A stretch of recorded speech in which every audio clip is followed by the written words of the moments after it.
بسم اللہ الرحمن الرحیم۔ السلام علیکم دوستو، کیا حال ہیں؟ سب ٹھیک ہیں؟ خیریت سے ہیں؟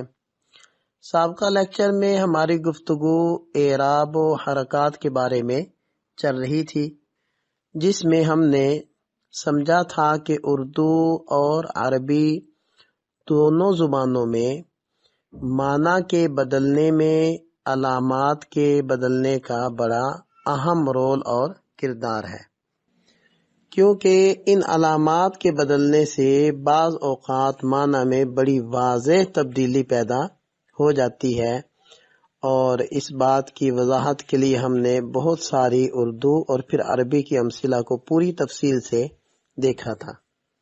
اب ہم سمجھیں گے کہ ان علامات کو کیا نام دیا جاتا ہے۔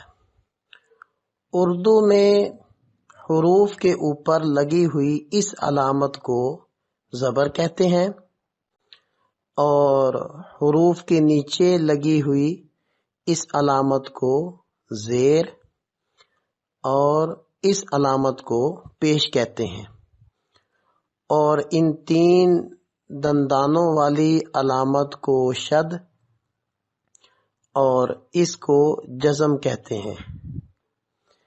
علم النحو والوں نے بھی ان علامات کے نام رکھے ہوئے ہیں جو اردو سے ذرا مختلف ہیں،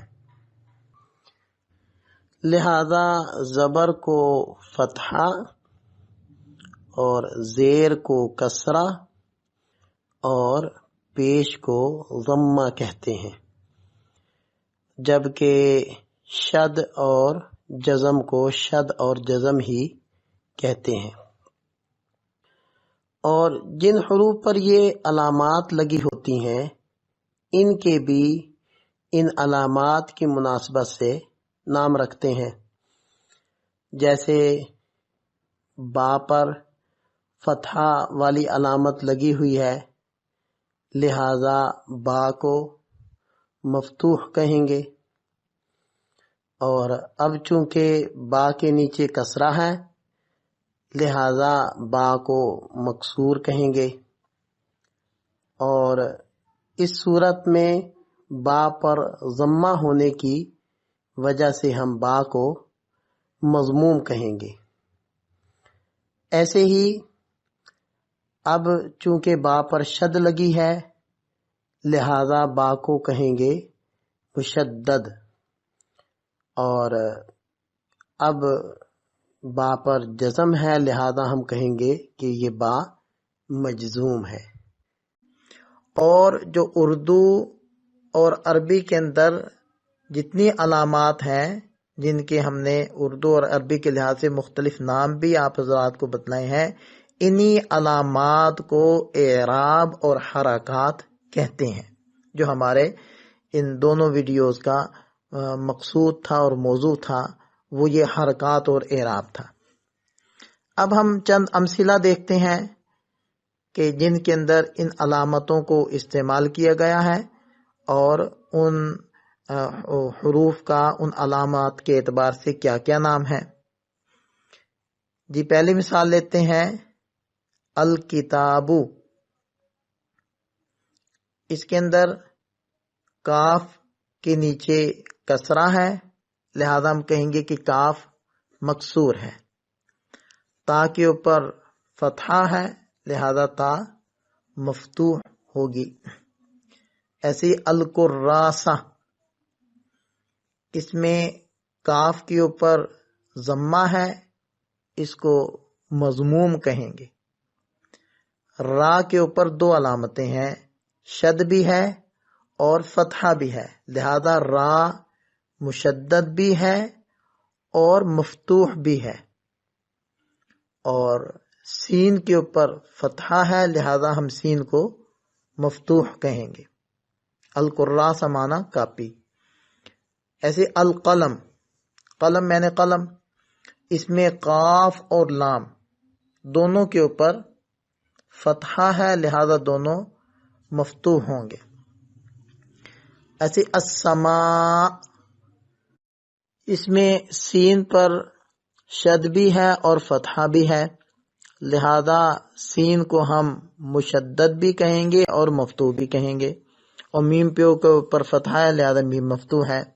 ایسی النجم، نون مشدد مفتوح اور جیم ساکن۔ الشمس، شین مشدد مفتوح اور میم ساکن۔ النور، نون مشدد مضموم اور وہ ساکن۔ السحاب، سین مشدد مفتوح اور ہا بھی مفتوح ہے۔ المطر، میم اور طا دونوں ہی مفتوح ہیں۔ الشجر، شین مشدد مفتوح اور جیم بھی مفتوح ہے۔ الشارع، شین مشدد مفتوح اور را مکسور ہے۔ الحبر، ہا مکسور اور با ساکن ہے۔ القطہ، قاف مکسور ہے، طا مشدد اور مفتوح ہے۔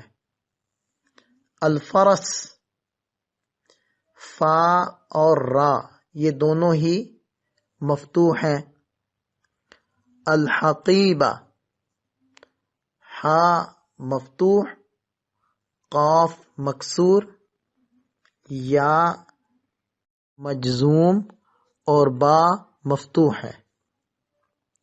الکرسی، کاف مضموم، را مجزوم، سین مکسور اور یا مشدد ہے۔ ایسی الشباک، شین مشدد مضموم، با مشدد مفتوح ہے۔ الطاولہ، طا مشدد مفتوح اور واو مکسور لام مفتوح ہے۔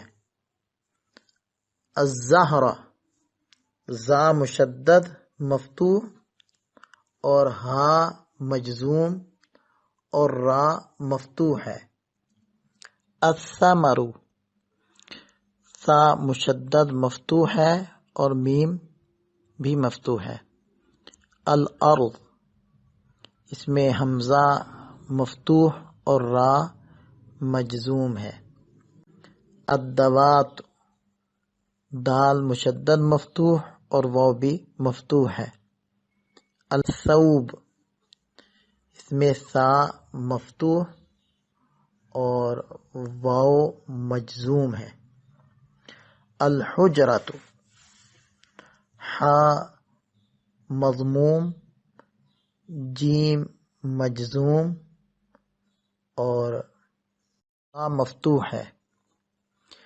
الماء، اس میں میم مفتوح اور حمزہ مضموم ہے۔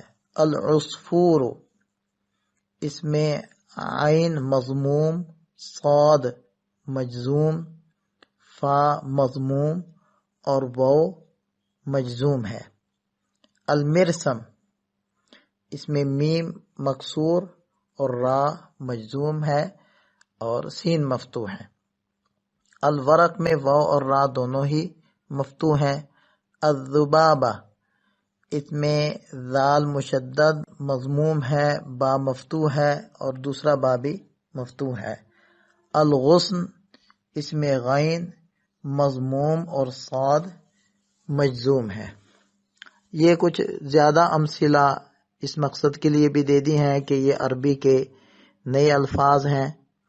ان الفاظ کو آپ حضرات اپنے پاس نوٹ کر لیں اور ان کے معنی کو خوب اچھے سے یاد کر لیں، کیونکہ آگے مثالیں بنانے کے اندر اور اگلے ضابطے سمجھنے کے لیے جب ہم ان سے جملے بنائیں گے تو ہمیں ان الفاظ کی بہت زیادہ ضرورت پڑے گی، اس لیے یہ الفاظ اہم ہیں۔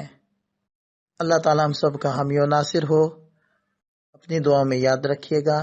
السلام علیکم۔